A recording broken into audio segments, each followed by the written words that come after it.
So, Jeremy, congratulations. Obviously, not the way you wanted to get the victory. Just you're in the corner. You see, probably he's struggling, and then the ref or the medical calls it off. Just what was your reaction?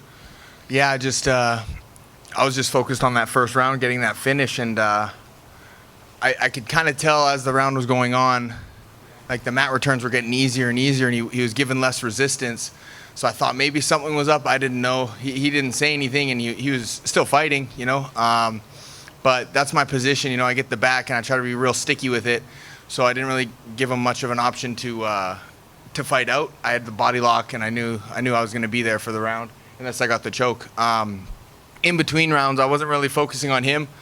My coach was right in my ear, grabbed my head, looking at me like, hey, listen, this is what we got to do. And then I kind of looked over the shoulder, and I saw them like reefing on his arm, and I was like, oh, damn, maybe this isn't going to go. And then it looked like they got it sorted out. I thought maybe this is a problem he's had in the past, and it's just a simple pop in, and he's good to go again. And I was ready to go guns blazing at him, the jump kick at his shoulder or something right at the beginning of the second round here. I was getting ready, and I was expecting a fight. When I stood up off the stool, I was fully anticipating a second round because I thought, like I said, they had fixed it or figured it out.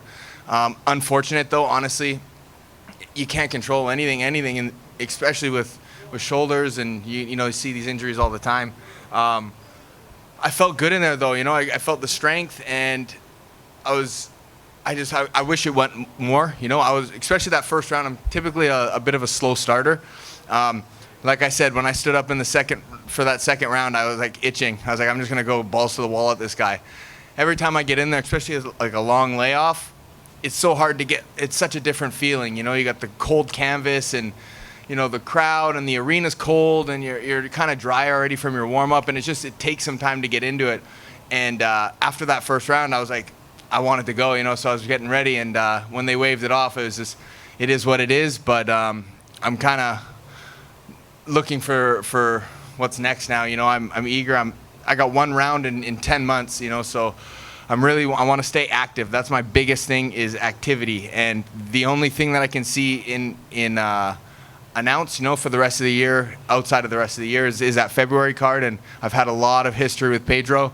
So that's the one I'm gunning for. And just talked to Mike. He loved the idea. So Pedro's probably sitting there, shuddering over there in Ireland, wishing he didn't send out those tweets. But it is what it is. And now he's got to, back that up.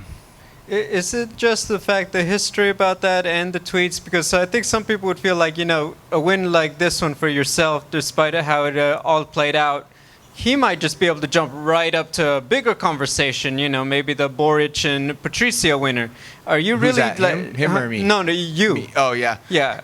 Honestly, man, I mean, I'm a young guy. I'm going to be here for a while. I know I'm going to be at the top of the division. Like, I've had close fights with the top 5. All my fights I've been ranked 7th, 8th. I mean, media, you guys are the ones that are voting. I don't know how I keep dropping ranks without even fighting. And now Weichel's ahead of me after Pedro beating Mad. So I don't know, make it make sense. But I don't really care about the title right now. Like, the title would be amazing, but I know how politics work. You get AJ coming off. If he were to get a win here tonight, Pitbull happened to win.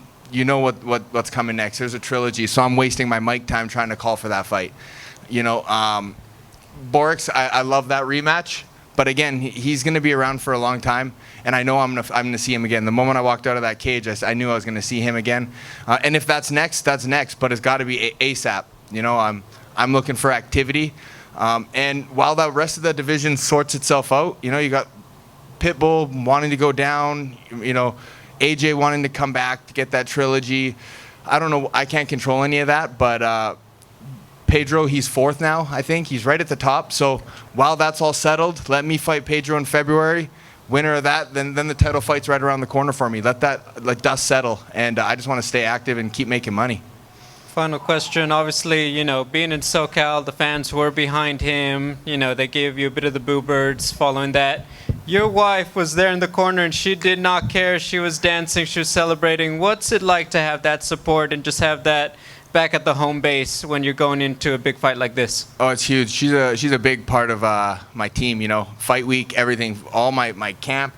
we picked up and moved our whole life from Canada to Vegas, you know, and she had a great job back there and just committed to me as soon as we got married, and we were doing a lot of back and forth. And once I committed to coming here full time, she quit her job and she can't work here, you know, with the visa situations and whatever. So she's all in with me, and she's almost just makes my day to day easier. And this is like her career just as big as mine.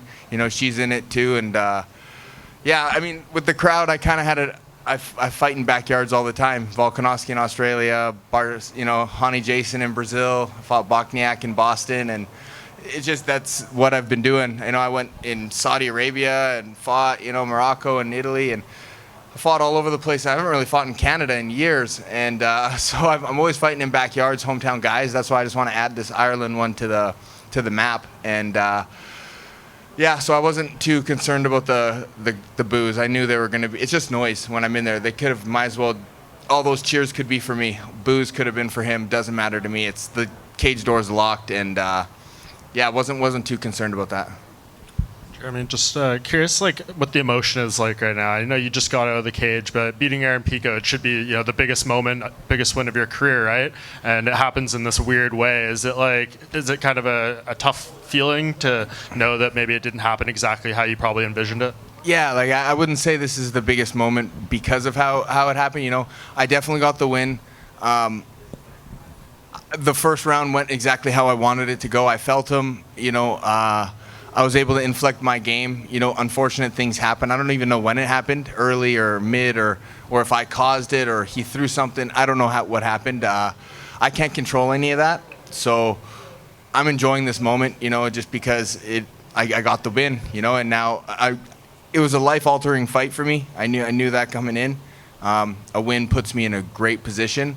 Obviously, a finish would have been, you know, stakes. The claims would have been a little higher and whatnot, but getting it the way I did, I still imposed my will the whole first round, and I'm just looking to move forward now. I'm kind of getting this chapter behind me. I'm sure I'll see him again. He'll want to probably get this one back. I know he's got who knows the extent to his injuries, but he's a young guy. This whole division's young, and it's exciting, man. So I'm just glad to be a part of it.